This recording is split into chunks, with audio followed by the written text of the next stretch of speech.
गरीब पिता का कर्ज। एक दिन रामलाल अपने पिता से बाइक लेने की जिद करता है तो पिताजी बाइक लेने से मना कर देते हैं। तो वह गुस्सा होकर बस स्टैंड की तरफ बढ़ने लगता है।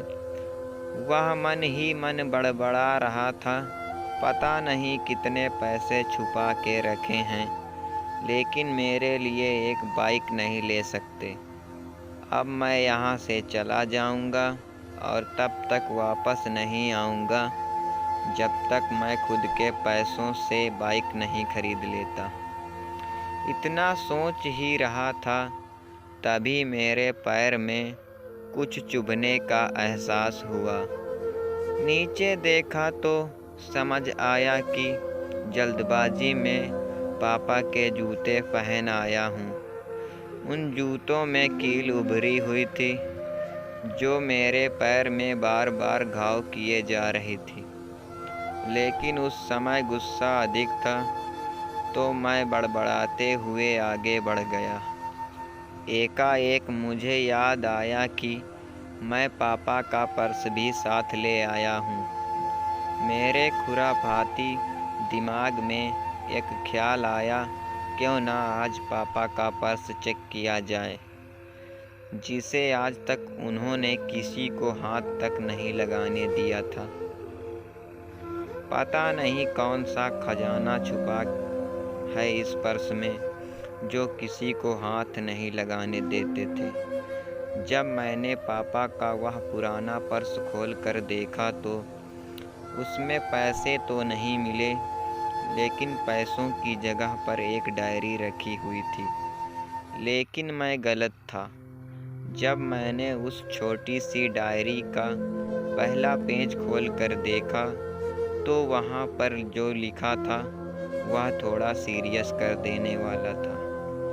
डायरी में जो लिखा था उसे पढ़ने के बाद मेरे चेहरे पर जो एक्सप्रेशन थे वह गायब हो चुके थे, क्योंकि डायरी में वैसा कुछ नहीं था जैसा मैं सोच रहा था।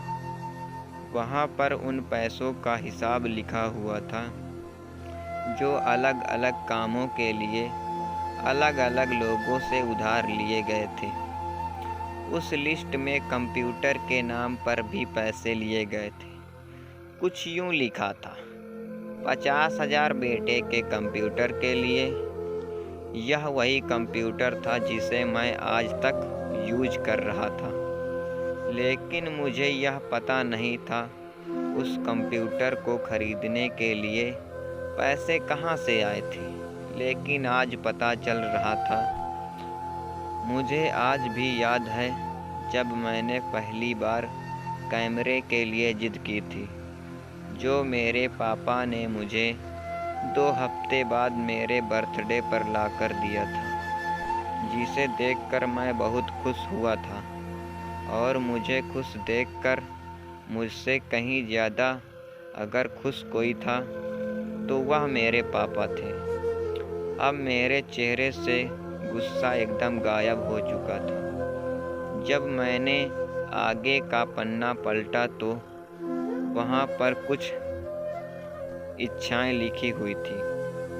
पहली जो इच्छा थी उसमें जो लिखा हुआ था, अच्छे जूता पहनना। यह बात मेरी कुछ समझ नहीं आई। तभी मेरा पाँव अचानक सड़क पर भरे हुए पानी पर जा पड़ा और तभी मेरे पाँव में कुछ गीलापन होने का एहसास हुआ। जब मैंने जूता उतार कर देखा तो उसका तला टूटा हुआ था। यह देखकर मुझे डायरी में लिखी बात याद आ गई। तभी मुझे माँ पापा की कही बातें भी याद आ रही थी कि कैसे माँ जब कहा करती थी पापा से, अब तो जूते पुराने हो गए, नए ले लीजिए, तो पापा अक्सर यह कहकर टाल दिया करते थे, जूते अभी और चलेंगे, अभी कुछ दिन पहले तो लिए थे। मुझे आज समझ आ रहा था कि कितने दिन और चलेंगे।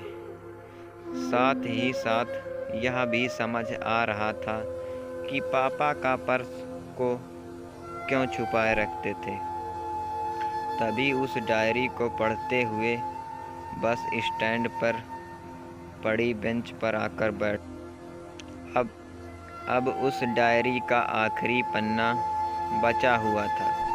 उस पन्ने को जब मैंने पलट कर देखा तो वहाँ कल की डेट लिखी हुई थी। तारीख के नीचे लिखा हुआ था 50,000 रुपये बाइक के लिए।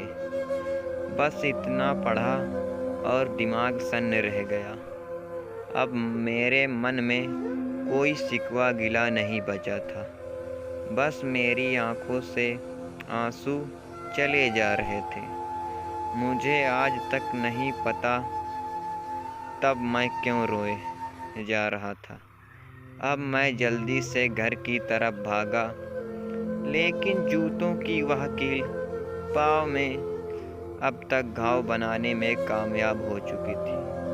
मैंने उन जूतों को रास्ते में निकाल कर फेंक दिया और भागते लड़खड़ाते हुए जा पहुंचा, लेकिन पापा घर पर नहीं थे। मैं समझ गया वह कहाँ थे। मैं सीधा पास वाली बाइक एजेंसी की तरफ भागा। पता नहीं आज कहाँ से इतनी ताकत आ गई थी कि मैं भागते हुए थक नहीं रहा था, और वह भी बिना जूतों के। जैसे तैसे मैं बाइक एजेंसी पर पहुंचा। पापा वहीं थे।